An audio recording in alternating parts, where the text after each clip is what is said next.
kakak di Padang ini? Mungkin dampak yang saya rasakan itu biasanya kan rame ya. Jadi saya kalau pergi pun nggak takut rasanya. Tapi kalau semenjak libur ini bahkan angkot pun jarang lewat di sini. Jadi saya kayak mau kemana-mana pun agak susah gitu karena lumayan sepi.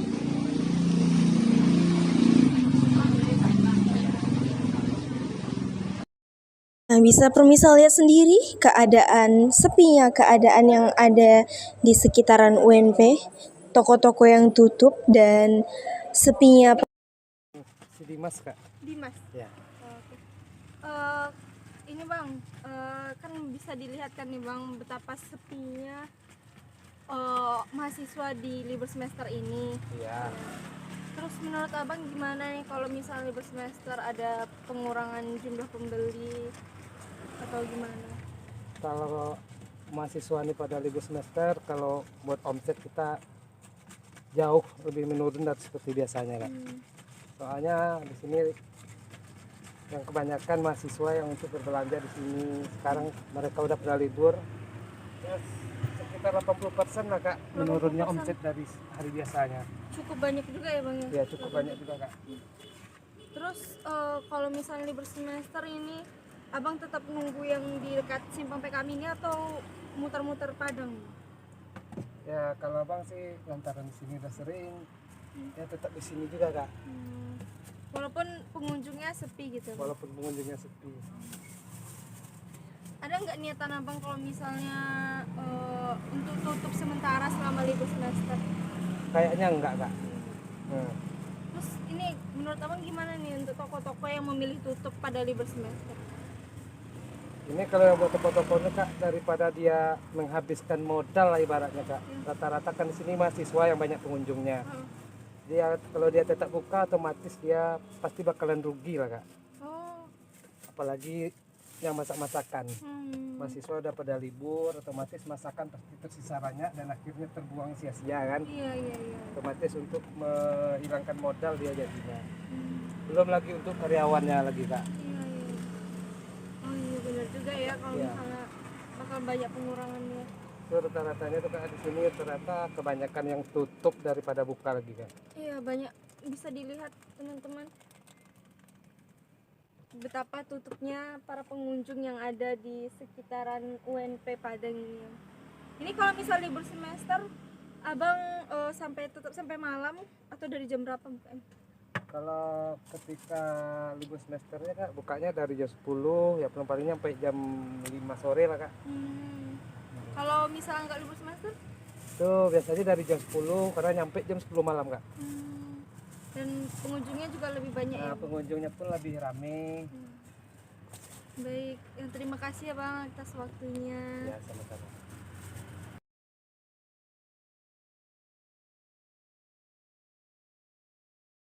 Selamat siang Permisa. Kerajinan sulaman tradisional di Desa Narasatu, Kota Pariaman telah menjadi andalan ekonomi lokal dan mendunia. Sejak tahun 1960-an, perajin di desa ini secara turun-temurun menciptakan sulaman berkualitas tinggi, sulaman dengan motif yang rapi dan detail.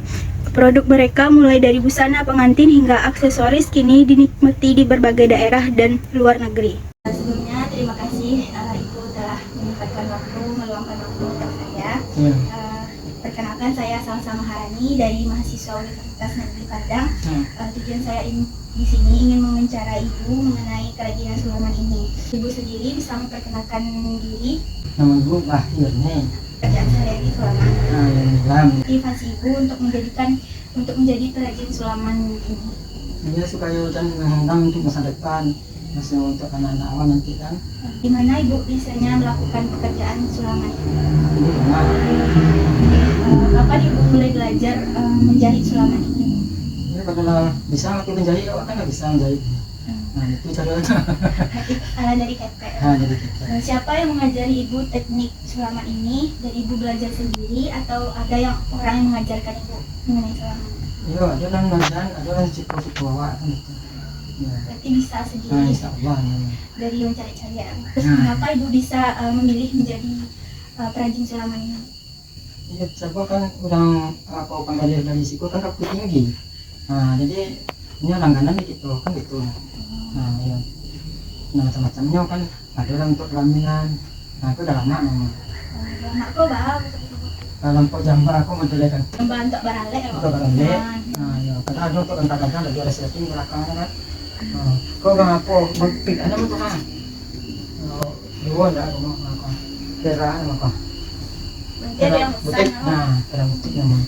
Karena segala macam jenis kita, itu namanya malon, merah. Berarti enggak dari nareh saya orang memasang kok. Memasang, Dari ya. tiga nareh. Ya, tapi nenekku kan cari juga, itu kan dekat. Bagaimana cara ibu mengatasi tantangan dalam menjaga kualitas dari sulaman ini? Ya, jaga yang terbaiknya lah, lancak dari udang dah. Nah, itu tuh. Iya, karena lah kini lah banyak loh. Itu kan sulaman tangan nak Wak. Iya. Nah, biasanya kan kini lah dek zaman lah maju. Itu dari modern, mesin. Iya dari mesin. Ibu bisa menjelaskan kok ada hal-hal yang tersirat dari koko makna dari sulaman itu. Itu kenal banget Pak Tua bahwa ini kebetulan. Nah, kalau itu namanya kan sedoi. Kalau itu ika. Ika. Nah, ya. Kalau barisan di bawah 7 1 2 7 untuk 7. Tujuh aku gak macam suku. Nah, kan bisa nih kan. Iya. Nah, kalau ampe lah. Dia 2 7 ampe. Katu mandata, katu manunggung, katu mandati. Nah, kan bisa nanti ini mana. Nah, kalau itu kan itu bulan. Nah, dan itu kalau ciri-ciri untuk kumpulan. Nah, jadi itu 7 buah. Jadi suku macam-macam suku. 7 suku. Kalau yang di atas itu untuk itu pepatah titik lah. Cara hadap ke masyarakat dari suku kan ada ke suku awak itu ada hadap awak kata mandata, kata melayang, kata mandaki, kata meninggi kan itu kata. Nah kalau itu kan nyala tiba di atas itulah jadi bulannya di masyarakat tadi kan. Jadi itulah tujuan yang dia kata di bawah apa asam sauleh kan juga kalau lupa asam sauleh itu. Nah itu bukti barisan sabau dulu bukti barisan ada di kampung awak sampai peperangan. Dari selama ibu menjadi perajin sulaman kok ada nak tantangan yang ibu hadapi kesulitan atau Banyak tentang menjual tuh menjahit tuh apalagi menjualkan gula. untuk harapan ibu di masa depan mengenai sulaman kok dan perajin di daerah lain harapan ibu Supaya berkembang. Nah, kalau itu jangan sampai menghilang. tadi ada Nah, kalau kalian nak pesan yang ingin ibu sampaikan untuk masyarakat mengenai pentingnya melestarikan sulaman kok. Tapi pesan tuh banyak terhadap wanita namanya kan. Nah, coba pada Joko kan dikatakan pasti, tapi itu untuk penunjangan itu ekonominya awak lah. Terima kasih ibu telah meluangkan waktunya. Kembali kasih. Itulah berita mengenai sulaman hari ini. Sekian dari saya ucapkan terima kasih. Terlibat judi online 2,2 juta mahasiswa ibu rumah tangga petani main judi online. Teman-teman mungkin pernah melihat bapak-bapak yang sedang berdagang berjualan sambil Assalamualaikum warahmatullahi wabarakatuh. Kali ini kita bersama dengan Kepala Divisi Sosial Masyarakat dari Unit Kegiatan Wadah Pengkajian dan Pengembangan Sosial Politik bersama Kak Dela Safrina. Bisa perkenalan diri dulu Kak? Baik, sebelumnya perkenalkan saya Dela Safrina. Tadi sudah dijelaskan juga sama Elsa ya. Ya. Saya selaku Kepala Divisi Sosial Masyarakat UKHP Desa Sukoharjo. Oke, pada kesempatan kali ini Elsa bermaksud untuk mewawancara kakak mengenai diskusi publik yang barusan tadi diangkatkan dari acara Divisi Sosial Masyarakat. Nah, untuk mungkin langsung saja kita ke pertanyaannya. Untuk pertanyaan pertama, apa tujuan dari Divisi Sosial Masyarakat sendiri untuk mengangkatkan acara diskusi publik dengan tema judi online? Menurut kakak, apa alasan dan tujuan dari Divisi Sosmas ini mengangkatkan hal tersebut? Nah, berarti terkait urgensinya ya. Untuk terkait dispub ini atau diskusi publik ini merupakan salah satu eskalasi pergerakan dari proyek Biro Sosmas, yang mana isu yang diangkatkan itu isu judi online. Kita kerucutkan di kalangan kampus di Universitas Negeri Padang.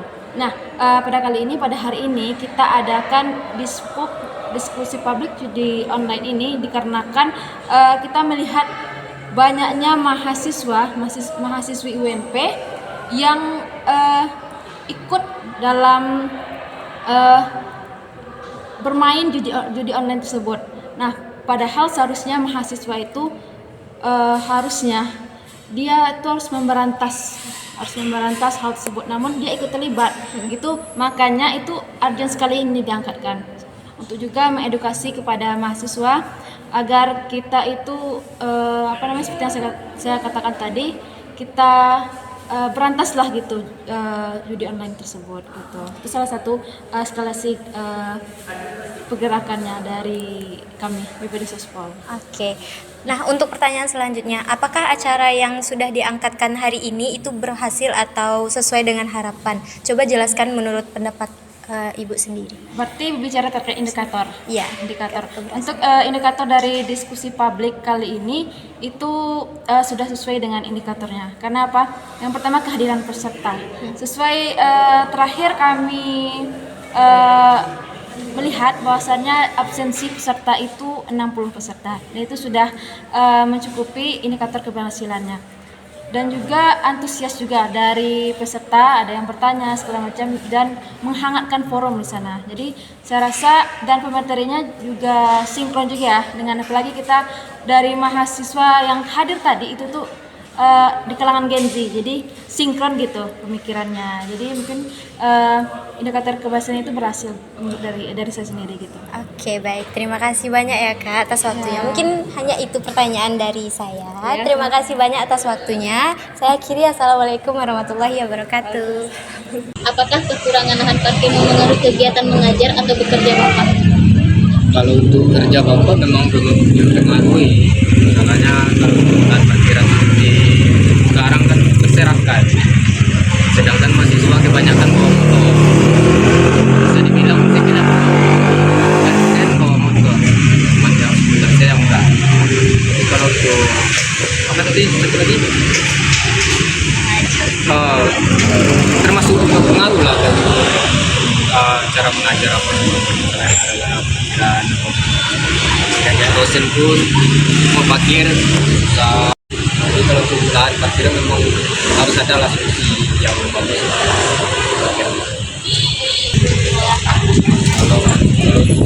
Kalau itu belum ada ya. Seperti kalau bisa ditambah lagi. Apa solusi yang Abang harapkan dari pengelola kampus? Nah, kalau solusi yang Bang harapkan untuk pengelola kampus ya itulah, karena mahasiswa banyak yang bawa motor, ditambah lagi lah lahan parkiran untuk motor. Bang perlu dicari lagi lah gimana solusinya supaya bisa mahasiswa nyaman untuk berparkiran motor. Apakah kekurangan lahan parkir mempengaruhi waktu Bapak untuk mengajar? Sebenarnya secara langsung tidak, tapi lebih mempengaruhi suasana hati sebenarnya. Jadi kalau susah cari parkir, kita jadi bad mood, jadi masuk ke kelas tidak dengan suasana hati yang senang. Jadi secara tidak langsung mempengaruhi. Jadi alangkah lebih baiknya lahan parkir itu memang kita datang tersedia gitu. Atau mungkin Bapak pernah telat nggak gara-gara payah nyari parkiran? Saya sih selama ini belum pernah telat ya, karena selalu dapat parkiran untuk motor. Pertanyaan selanjutnya Pak, bagaimana menurut Bapak tentang pengelolaan parkir saat ini? Sepertinya parkirnya belum dikelola secara maksimal, maksudnya itu belum ada pihak-pihak yang mengatur parkir itu secara baik, memberitahu parkir itu yang bisanya di mana saja, terus yang mengarahkan yang dosen, yang mahasiswanya gimana. Ya di pelangnya terdaftar nih parkiran dosen dan pendidik, tapi yang ngisi mahasiswa juga. Ya jadi sudah ada marka-markanya, tapi tetap aja parkir sembarangan. Jadi harus lebih digalakkan lagi sosialisasi oleh pihak fakultas. Bisa dipause sebentar. Pertanyaan terakhir Pak, apa solusi yang Bapak harapkan dari pengelola kampus tentang parkiran ini? Ya solusinya ada dua ya. Pertama memang untuk solusi fisiknya memang diperluas parkir atau sama sekali tidak boleh parkir di EBS. Silahkan cari parkir tempat lain. Iya. Kalau nggak diperluas ya nggak boleh parkir sama sekali. Jadi EBS itu bebas dari kendaraan bermotor atau apa gitu. Tapi itu kan sepertinya kurang mungkin ya. Yang kedua mungkin solusi dari manajemennya. Jadi petugas atau satuan pengamanan standby di posisi-posisinya sehingga bisa diatur, dimaksimalkan lahan-lahan yang ada. Ya. Dikelola lagi yang mana untuk mahasiswa? Ya. Mungkin begitu lahan parkir yang ada ini bisa dimanfaatkan semaksimal mungkin. Pak, terima kasih Pak atas waktunya. Sama-sama. Baiklah, selanjutnya kita beralih ke wisata alam nih. Wisata alam air terjun di Kabupaten Bengkulu Utara. Gimana nih, gengs? Bagus kan? Selain air terjunnya, di sini juga menyajikan pemandangan yang indah dan lingkungan yang sangat bersih. Jadi semuanya, ini perjalanan kita menuju objek wisata air terjun. Bisa kita lihat sendiri, jalannya itu seperti tangga-tangga, terus ada lumut-lumut juga. Jadi untuk memasuki objek wisata sangat ekstrim. Nah, di dalam perjalanan kali ini, kalian akan disuguhkan dengan banyaknya anak tangga yang katanya mempunyai jumlah anak tangga 1000 anak tangga. Dan kalian juga disuguhi dengan pemandangan yang asri dan indah untuk dilihat. Nah, seperti ini tangga-tangga yang bakal kalian lewati nanti kalau kalian ingin datang ke sini.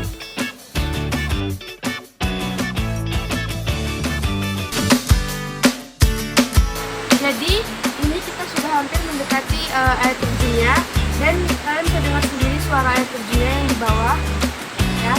Jadi ini perjalanan masih sedikit lagi, jadi kita akan melanjutkan perjalanan ini.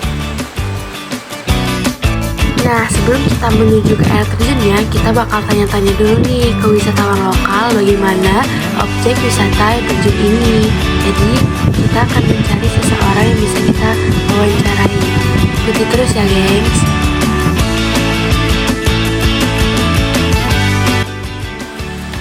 Maaf Mbak, saya boleh izin mewawancarai Mbak?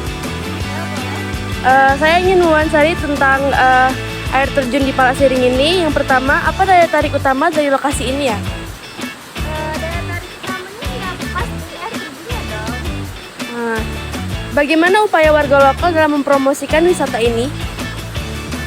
Setahu saya warga lokal ini mempromosikannya itu lewat di Instagram. Apa saja tantangan yang dihadapi jika ingin menuju ke objek wisata ini? Tantangannya itu kita harus melewati jalan 1000 tangga, banyak turunan, penanjakan, itu bisa bikin capek, dan itu jalannya kalau hujan pasti licin. Tantangannya. Siapa aja yang dapat berkunjung ke objek wisata ini ya Mbak? Semua orang bisa, siapa aja bisa berkunjung. Kalau untuk anak kecil kira-kira boleh nggak Mbak? Boleh, tapi harus dengan orang tuanya. Kira-kira di mana ya lokasi tempat objek wisata ini Mbak? Oh, di Kemumu ya Mbak? Yang terakhir, kapan waktu bukanya wisata ini Mbak? Dari jam berapa sampai jam berapa? Dari pagi sampai sore. Oh, berarti nggak sampai malam ya Mbak? Tahu saya sih enggak ya. Yes. Yaudah Mbak, terima kasih ya Mbak atas waktunya.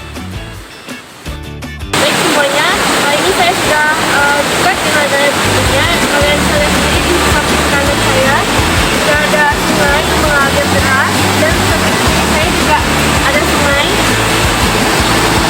Ya. Dan sekarang kita akan melanjutkan perjalanan ke air terjunnya yang berada di bawah.